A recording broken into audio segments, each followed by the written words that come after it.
देख रहे हैं कमोडिटी राउंडअप और फेस्टिवल सीजन की शुरुआत हो चुकी है और खासकर महाराष्ट्र में जहां इसी हफ्ते गणेश चतुर्थी भी है। इसके मद्देनजर महाराष्ट्र बाकी के भारत में किस तरह की मांग बनती हुई नजर आ रही है, हमसे बात करेंगे वामन हरि पेठे के पार्टनर आशीष पेठे।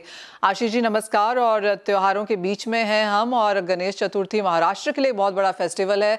किस तरह से हम यूजुअली देखते हैं इस समय पे सोने की और ज्वेलरी की खरीदारी और इस बार क्या एक्सपेक्टेशन है? Good morning Manisha ji. महाराष्ट्र में गणपति से फेस्टिवल सीजन पूरा शुरू हो जाता है और जैसे कहते हैं इट्स बेल वेदर फॉर आने वाला सीजन कैसा जाएगा उसका साइन रहता है। पिछले 5-6 सालों से हम लोग देख रहे थे कि पहले जो 25-50 साल पहले गणपति में जो शॉपिंग होता था जोर शोर से वो पिछले 4-5 सालों में कम हो गया था। लेकिन इस बार I think the purchasing has come back in Ganpati.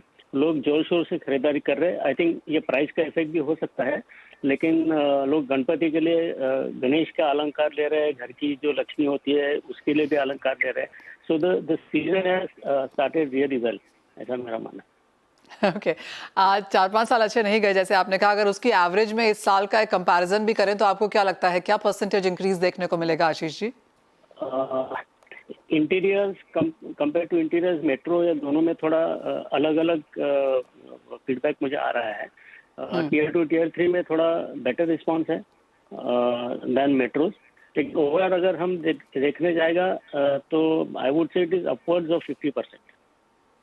वाह, ओके, वो तो काफी अच्छा खासा नंबर है।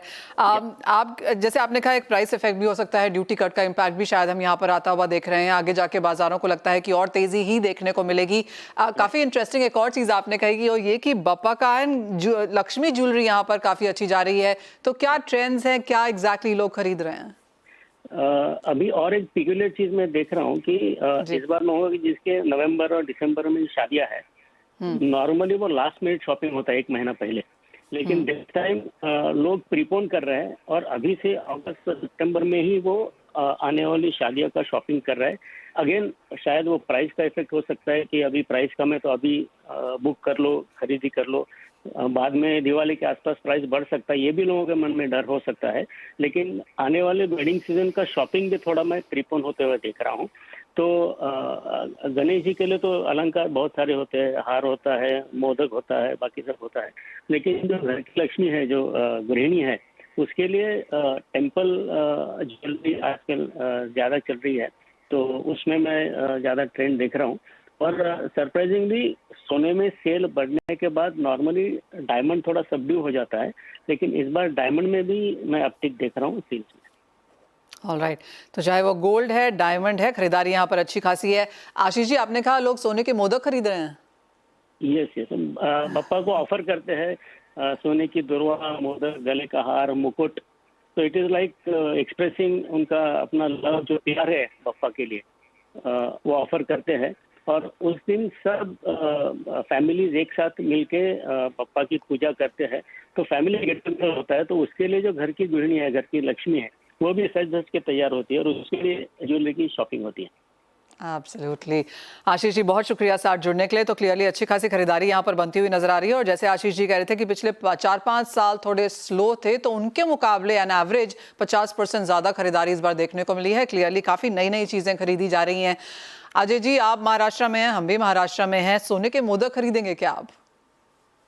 देखिए, इंडिया सोना बाय नहीं करती है, हम बोलते हैं इंडिया गोल्ड कंज्यूम करती है। और हमने देखा भी, अगर हम गोल्ड मैन्स की अभी रिपोर्ट देखी, वो भी गो फॉर गोल्ड बता रहे हैं। और हमारे यहाँ पे रीजन चाहिए हमें सोना बाय करने का, या हम बोल सकते हैं कंज्यूम करने का।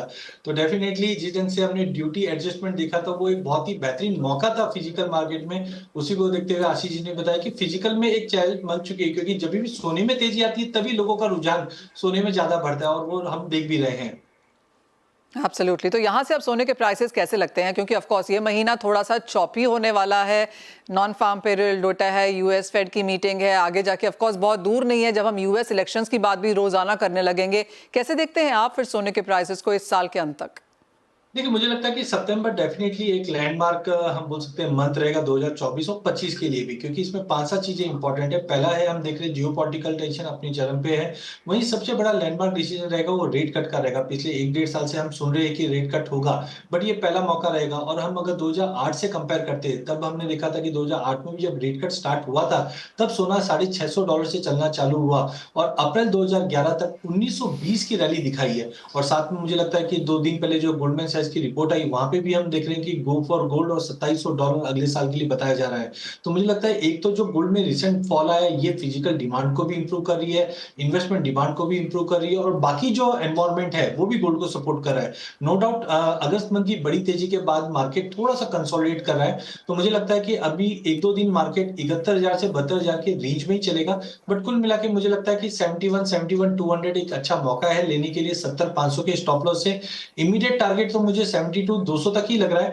बट जैसे ही फेड की इंटरेस्ट रेट की क्लैरिटी मिलती है, तो मुझे लगता है सोना वापस नया हाई लगाता हुआ दिखाई देगा ईयर एंड तक। आप